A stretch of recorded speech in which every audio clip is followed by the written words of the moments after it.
Hello everybody, this is Mr. Alberto23, and today I'm going to be showing off how to skip doing norgor and get the permanent bomb bag from Iza instead of from the Goron at the bottom of the lake at Zora's domain.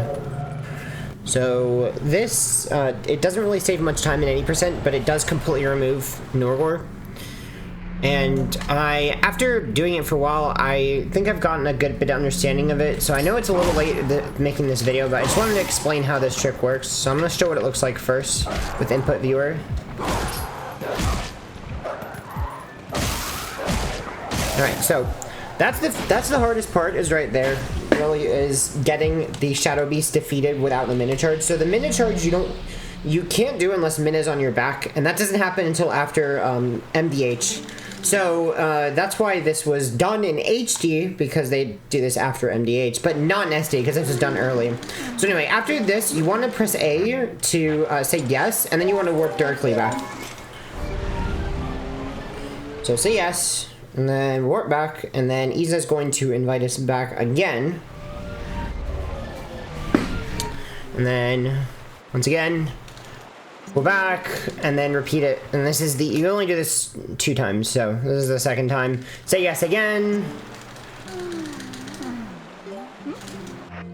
And then now we can warp away. So, and then the next time we save warp, we're gonna get a permanent mob bag. So anyway, that is what it looks like. And so now I'm gonna go ahead and explain how every step works so you can get it. So the first step, you want to talk to Iza. So you want to, well, you're really going to run up to this sign and transform into human, and come here, talk to Iza as human.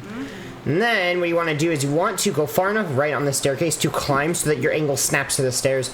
Now you want to hold target and move left until Link's left foot is just barely on the 3rd step. So 1, 2, 3, right? So what you got to keep in mind is that if I press right, Link's right foot goes in front of the left. If I press left, left foot goes in front of the right. That's important because this left foot being on the step only works if the left foot is in front of the right. So you want to move, just inch your way left to get into the stair, right? So you don't want to go this way.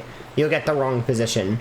You want to instead do it going from right to left until there you go. So as long as it's on the step and his left foot, as you see, is still touching the 4th stair, you know you got it. Next step is his side hop left. And now you can see how if I press A right now, I'll speak to Iza. What I want to do is I want to hold back, and then when I see the A button switch to jump, I want to backflip. Like that.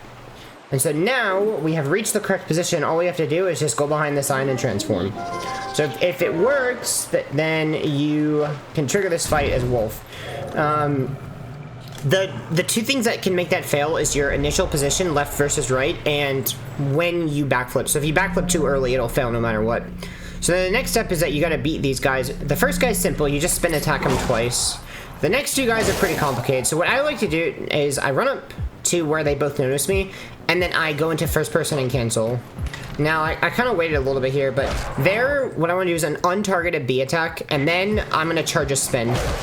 Okay, so there, I did both those things. Now, I'm going to hold target and press A, and I'm going to wait for Link to jump off of the guy. So, I don't want to actually do any bites, right? And then, so here I targeted the left guy. It's different. The last part is different depending on which one you do, because the guy that I just hit, he's the guy that I want to kill last. So I want to kill the guy on the right, and then very quickly the guy on the left. So the guy on the right dies to a B attack, but what I want to do is I want to line myself up so that when I finish killing the guy on the right, I'm lined up right next to the guy on the left, perfectly aiming at him. So the way I'm going to do that is I'm going to line them up. So I'm going to move to the right while holding target. Don't release target. And then I'm going to press B, and then I'm going to mash A. And there you go. So I moved to the right because I hit the guy on the left. If, for example, I'll show you in a different scenario. If you got the guy on the, if you latched on to the guy on the right instead, it's basically the exact opposite. Again, getting them lined up. So I'm gonna do this again, and I'm gonna show it the other way.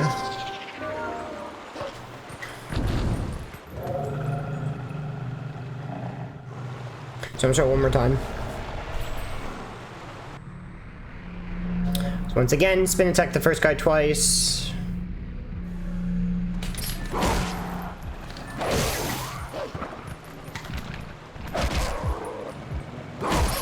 And now I'm gonna move left, press B, and then smash A. So there, I had to move left to line them up, versus if I target the guy on the left, I have to move right to line them up. And so if you do it all correctly, you can finish the fight. Now, keep in mind that the B attack cannot kill both of them for whatever reason, and you can't spin attack to kill both of them. It has to be 2 separate attacks, so it can't double hit. So you have to, that B attack that you do, you have to make sure it hits one of them and not both of them, because if it hits both of them, then for whatever reason it doesn't work and he roars back to life. And lastly, the reason I'm continuing to hold target after latching onto that last guy and then moving to the side is because if I target the other guy, he can actually, he's unstunned and it's RNG, he can actually attack you. If he attacks you, he's invulnerable. And then the entire thing fails because then the lineup is messed up. So if any of the shadowbeasts, if you're targeting them and you press B, they're invulnerable to an attack. So that's why it's very important that you're not targeting the guy who's doing the attack, which is RNG. So anyway, that's it for this strategy. I hope it helps you learn. And anyways, that's Mr. Alberto 23 signing off. I'll see you next time. Bye-bye.